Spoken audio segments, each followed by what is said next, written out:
Welcome to Often Pacing for Snooze Cannington and Coburn. It's amazing what a little snooze can do. Very good morning, ladies and gentlemen. Welcome along to Often Pacing on this Monday morning. In the 9 races at Pinjarra today, we've got 6 of the best from Narrogin tomorrow, with Gloucester Park having a Tuesday off. We have to have a look at Friday, the racing that was. We had the Oaks Prelude, the Kersley, competitive free-fall event as well to be able to have a look at, and some horses to follow, some winners to be found over the next 48 hours. Gary Hall Jnr will be joining us to have a chat about Cyclone Geordie, who won on Saturday night after the Battle of Bunbury, and also the dilemma which is facing him heading into this Friday with the Golden Slipper upcoming. But to help us work through this storm of brilliant pacing action, which is coming up your way, we have Oli County joining us week in, week out. Oli, good morning. Morning, Matt. Yeah, it was a terrific night of racing there on Friday, which was followed up by the Battle of Bunbury, which was a great race as well. It was a really competitive race, and in the end, Cyclone Geordie just too good. He was really, really sharp there, and he's going to be hard to beat in the Derby coming up, isn't he? Yeah, absolutely. He's a star, and he's come back, and the way he powered through the line of the 27, Junior didn't bustle him in the early stages. He ticks a lot of boxes. He's a perfect made racehorse, and he was a high-priced racehorse, as we know, to come across to WA, but he's one that looks like he's well and truly worth the dollars that have been spent on him. On Friday night, we saw the running of the Kersley. We saw the running of the Oaks Prelude, the Danish Daughter Classic, I should say, and a free-fall event. Firstly, faking it in the Danish Daughter Classic. She's just going from strength to strength. She showed a great deal of ability last time in, Ollie, but she was good again on Friday night, and they've got to find it pretty hard to be able to run her down in the Oaks. Oh, so they certainly are, and I think at times she'd just done a few little things wrong here and there, but her last couple of starts, she's really looked a real professional, and she was able to work across early there and secure that great run on the back of Better Than Life. And when the run came, she just dashed up nicely and was a pretty impressive winner in the end. I was quite taken by the run of Copperhead Lady in behind them, who hit the line strongly there, and she certainly looks like she's going to be a big Oaks player. And obviously Better Than Life was terrific again, doing all the work, did a few things wrong in the race, and yeah, was still able to run second there, and it was a good second. So she's certainly going to be another one that's right there in the finish in the Oaks. Absolutely right. And looking at the results from Friday night, as we saw the slipper is this week, we saw the running of the Kersley, which was the 4th, and Sweet Vivian. She's flying, Sweet Vivian, and she's really taken a step up in her recent run. She equalled the track record, close to equalling the track record at Pinjarra 2 starts ago. But she won again from a different way on Friday night and was able to get out and sprint over the top of them. She's in rare air. Oh, she is, and I was really, I was a little bit surprised that Chris Folk elected to take the sit, but it ended up being a great move there. Longreach Bay got him everywhere he needed to go, and when he pulled her out, she sprinted up nicely and was too good off what was a solid tempo. And Hillview Bondi, he was super there in second. He kept battling away from the breeze, as we know he usually does. Better's Pride, he probably had his chance there to get a little bit closer than he did, but he was still a solid effort there in third. And I was a tad disappointed by the run of Longreach Bay there after he found the front. I thought he might just be able to lead all the way, but he got a little bit tired late running 4th. He wasn't terrible, but I do think the best version of Longreach Bay would have won that race.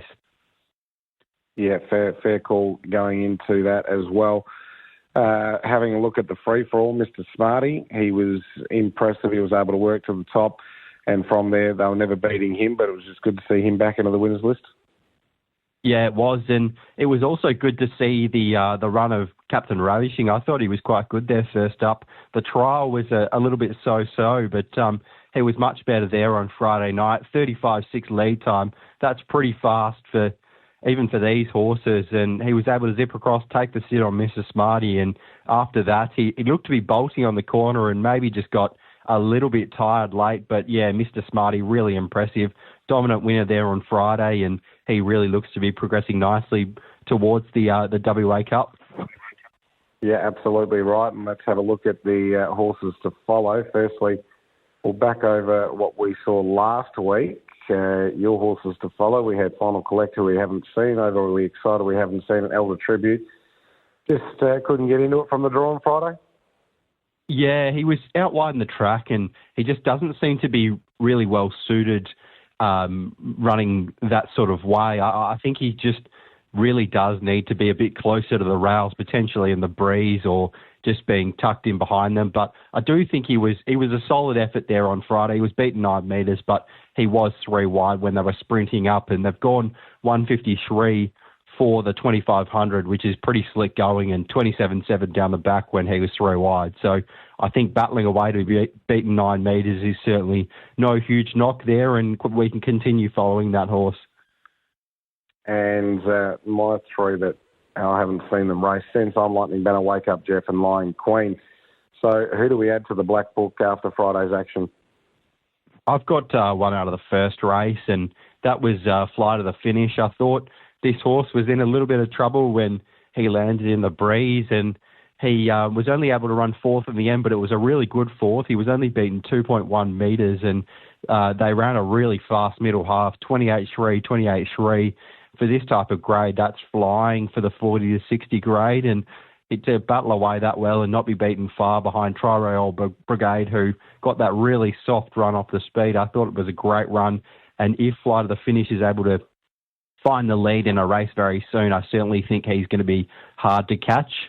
Out of race 3, a horse which was really badly held up in this race was Star Casino. I thought he returned really nicely here, and he's a horse that I've always had a lot of time for. I think he's a high-quality horse, and even when he is forced to make that step up to free-for-all grade, I think he's still going to be a horse that's thereabouts. But in this 2 to 4 wins Metro grade, I certainly think he can win a race soon if he's able to draw a good barrier. So keen to keep following Star Casino. And then my last horse to follow is racing at Pinjarra today, and I thought strikes quite a winnable race, and that's Soho Vespalind.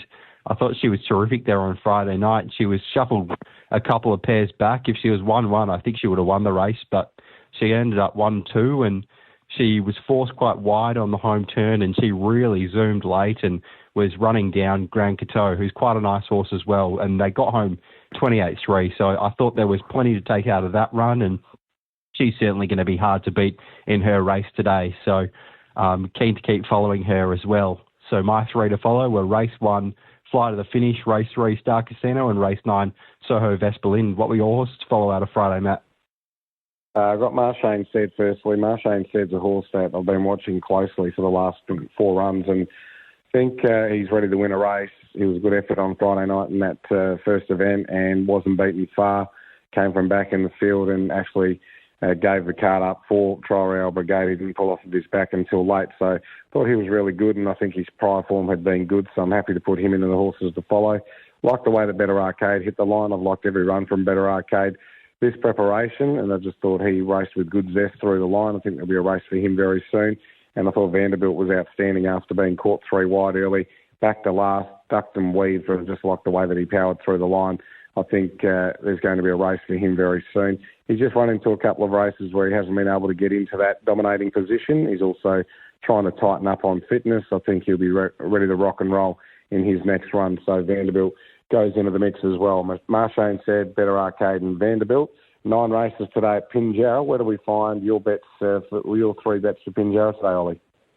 I'm going to kick things off in the first race, and I'm keen to play around the favourite. The favourite used to do a few things wrong over East, so just that little bit of a query here first up. But obviously a horse with good ability, and if it does everything right, it's going to be hard to beat. But I was keen to be with Labrador, who has pretty good gate speed and I think can get across to the inside in this race, and then we'll have options from there.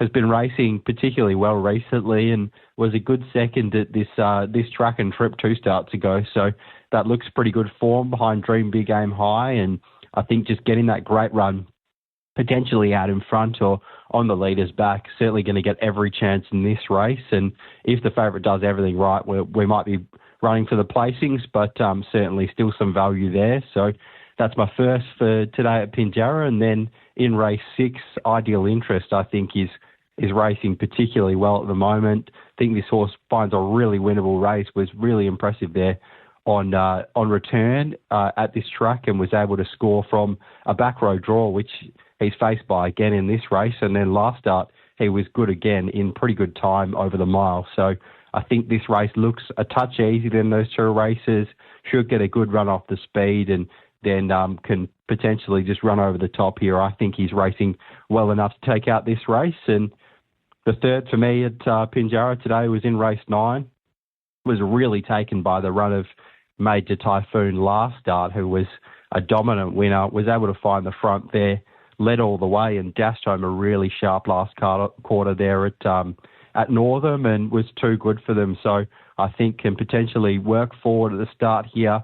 If he's able to lead them up, I think he's going to be really, really hard to run down there in what's a pretty strong field, but the way he went last start, I think he's going to be very hard to beat. So for my three today were race 1, Labrador each way, race 6, Ideal Interest, and race 9, Major Typhoon.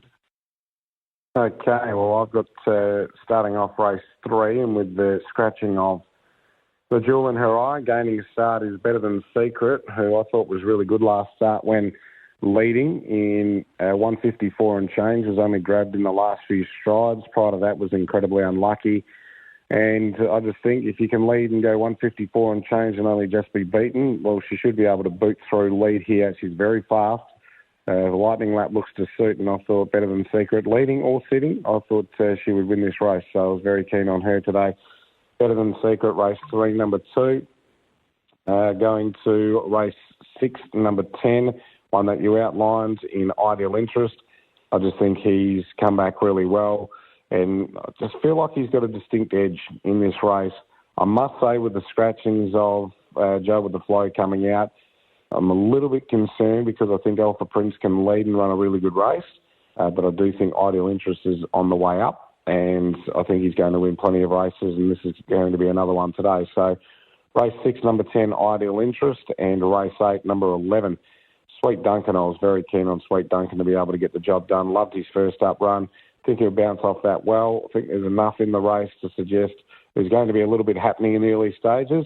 Therefore, it will bring Sweet Duncan right into it, and I think he can get the job done. So races 3, 6 and 8, all those selections, I'm tipping to win. So hopefully it's a good day at Pinjarra today, and that goes along with Oli's selections of Labrador, Ideal Interest, we're doubling up, and Major Typhoon in race 8. We'll move on now to the Tuesday meeting, and 2 for me here. Race 2, World Secret. World Secret was a really good win last start, over-raced badly and a quick time, and then got over the top of them late. I just think Nathan Turvey would have left that race and realised there's probably a couple of things he could do to be able to maybe sort her tractability. She was a little bit keen, a little bit fiery, which we haven't seen her do in a fair while, but it's probably a good sign that she was racing with good zest and good form. Expecting her to be able to go back-to-back with her race tomorrow night. Just looks a really good race for her, and what we saw the other day, I think she can come from nearly anywhere and get the job done. And in race number 3, I was keen on the chances of Jolted Charm, who led and won last start. This looks no harder. Gets a lovely draw, good front-running driver on Abby Vidovich, and in Abby we trust for tomorrow because we're hoping that she can rock and roll a double here in races 2 and 3, World Secret into Jolted Charm, but I think she's going to be really hard to beat Jolted Charm in race 3. Those are my 2 for tomorrow. What are your 2, Ollie?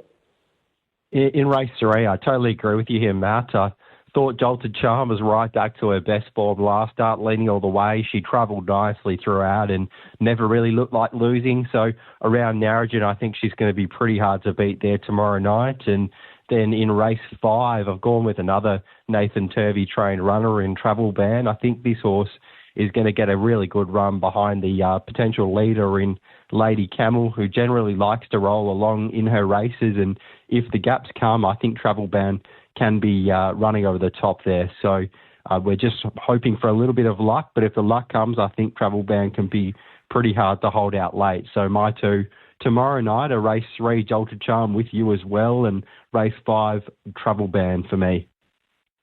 All right, Ollie, thank you very much for your selections. Good luck and good punting over the next 2 days.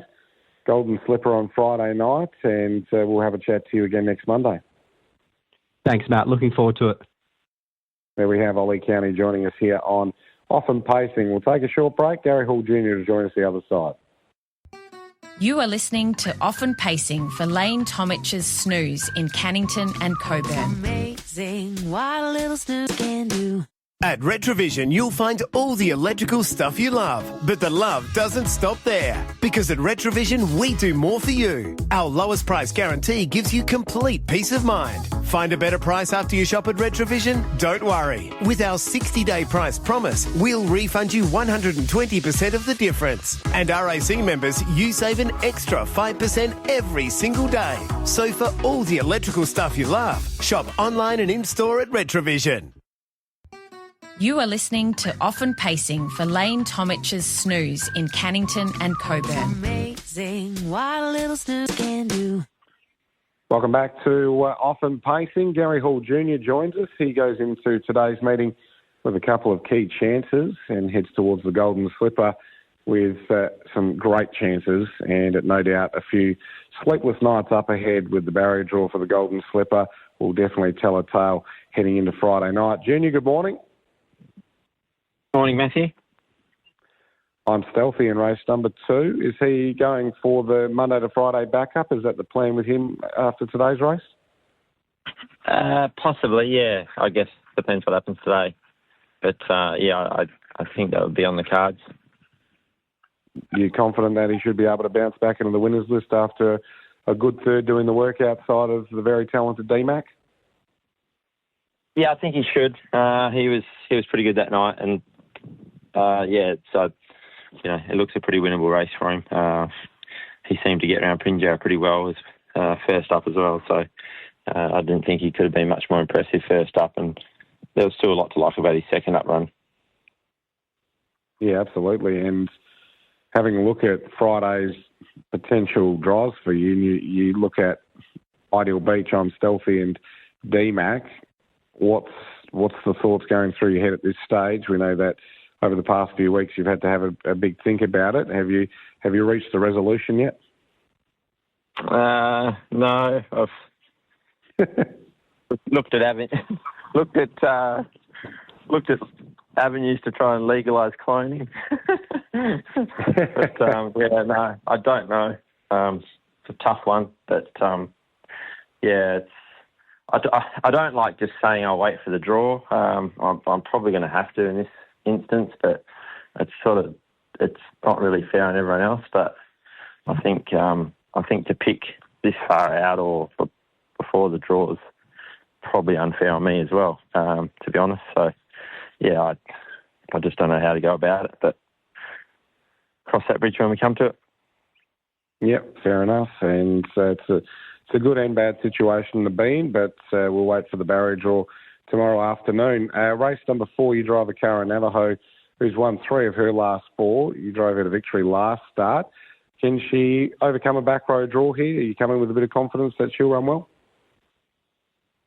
Yeah, she seems to be settling well in her races now, so I think that's probably the key to her doing well from a set. I think, provided she's like that again today, the form she's in, she's got to be a genuine chance for sure. We'll wait for Pinjarra and the Racing WA harness interviews for Be a Lawyer, because we know that you'll love chatting about him there. Race number 9, Pinny Noir, last start 3rd. You used his gate speed off the arm. He wasn't beaten far. He's got a back row draw to work with today. And what's your thoughts about him going into the last? Yeah, he's working pretty well. He seems to be a horse that doesn't have a lot of idea about racing, but he's getting better every time. I thought his run was good the other day. He sort of, we had to do a little bit to get across and then copped some pressure as well. So he was pretty much a sitting duck, and I thought he boxed on quite well. So, yeah, it's going to be a different kettle of fish for him today with the backline draw, but, he's got that element of toughness to him where he can be put into the race if need be. So, yeah, I'll just play it by ear and speed of the race. I think he can definitely be in the finish, though. Better than life. She did things wrong on Friday in the early stages and got sent back 6 days and 1 trial. The effort was outstanding again. Faking it, though, got your measure. What's your overall thoughts with her heading towards the Oaks? Is she ticking every box, or is she just crowding a couple of little headaches every time she steps out? Yeah, I wouldn't say every time she steps out, but definitely last start was a head scratcher. She's not sure what the issue was there. She's usually a beautiful pacer. She's a lovely horse to drive, and I don't know what happened Friday. She just lost her rhythm early and then couldn't recover, and she got hanging quite bad from the last sort of 600, and this was an awful job to sit behind, really. But having said all that, she was still a really good runner, I thought. I don't know. She's pretty inexperienced, but she hasn't ever done anything like that before. So she'll trial Saturday, see if we can't sort of iron those things out. And hopefully she just doesn't do it. Hopefully it's just a one-off and heading towards the Oaks. It's not something you really, want to happen a couple of weeks out, and it'll be the last time she races, obviously, before then. So, but yeah, I think I think if she draws well in the Oaks, I think she's the horse to beat. I know Faking it's had her measure, but you would expect her to beat her under Friday's circumstances. And even the start prior, she's only just got over, and I think I could have done a few little things differently that might have seen me out and get the win on that occasion. So, yeah, I think moving forward towards the Oaks, I wouldn't be swapping her for anything. I'd just like her to go back to what she was like every run before last start. That's a fair call. Mr. Smarty, was it good to be sitting behind him back in full flight to victory on Friday?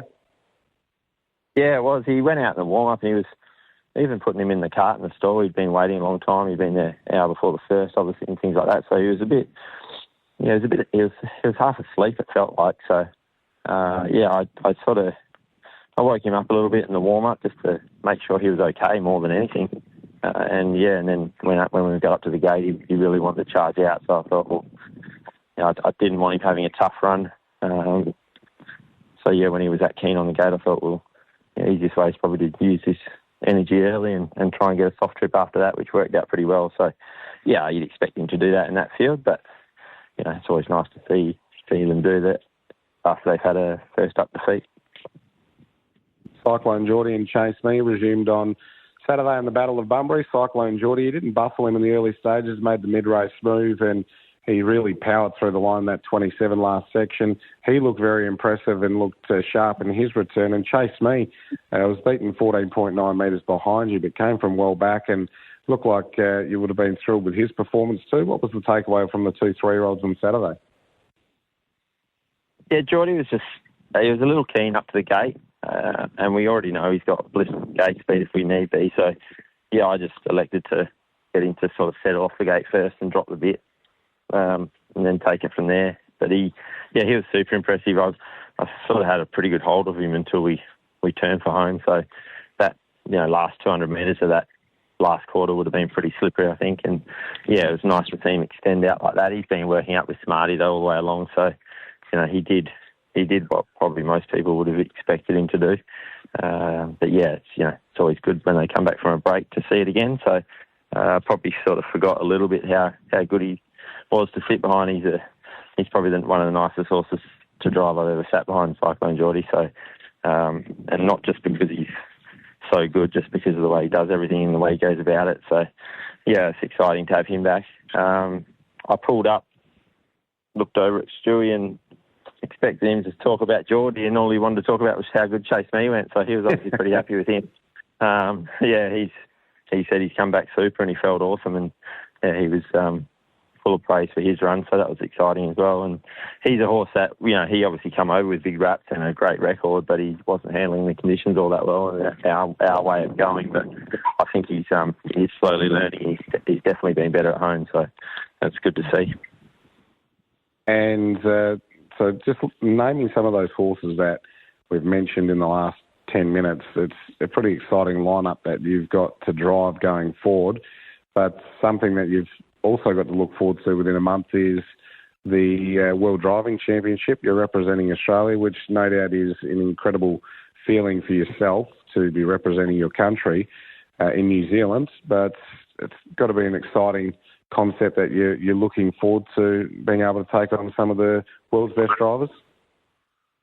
Yeah, absolutely. That something I've, you sort of can't really set out or plan to be picked, I guess, in any way. You just do the best you can, and hopefully one day you get a chance. But when I got the call up, I was ecstatic, really. I was also pretty happy that it was in New Zealand because I feel pretty comfortable there as well. So I was more than happy to take the invite, and really looking forward to it. So hopefully, though, we've just got over this weather here. Hopefully, when we get to New Zealand, they've got rid of all their bad weather as well, because the long cold winter over here, or wet winter at least, it's been pretty miserable. So it's good to have some fine weather and some good horses back to drive. But obviously, definitely looking forward to getting over there, and hopefully, hopefully we can get some luck with the draws and the horses and see what happens. Yeah, you're an outstanding promoter of the sport, Gaz, and it's great to see that they're giving you the opportunity to go over and represent not only WA but the whole country. And you're great for the sport. We love you here in WA, and we'll be cheering you on. So all the best there, and hopefully some winners today. Thanks, Matthew. Why don't you book your ticket now? You're going to give me some money? Find me a baseball multi, and I'll come with you. No, if I pick right in the slipper. Exactly right. All the best, Junior. Thanks, mate. See ya. There we have Gary Hall Jr. joining us here on Off and Pacing. That rounds out Off and Pacing for this Monday morning. Hopefully a few winners there over the next 48 hours. And Pinjarra gets underway just after 12:30 today. So good luck and good punting. And we'll be back again next Monday with the Golden Slipper on this Friday. Thanks for listening to Off and Pacing for Snooze Cannington and Coburn. It's amazing what a little snooze can do.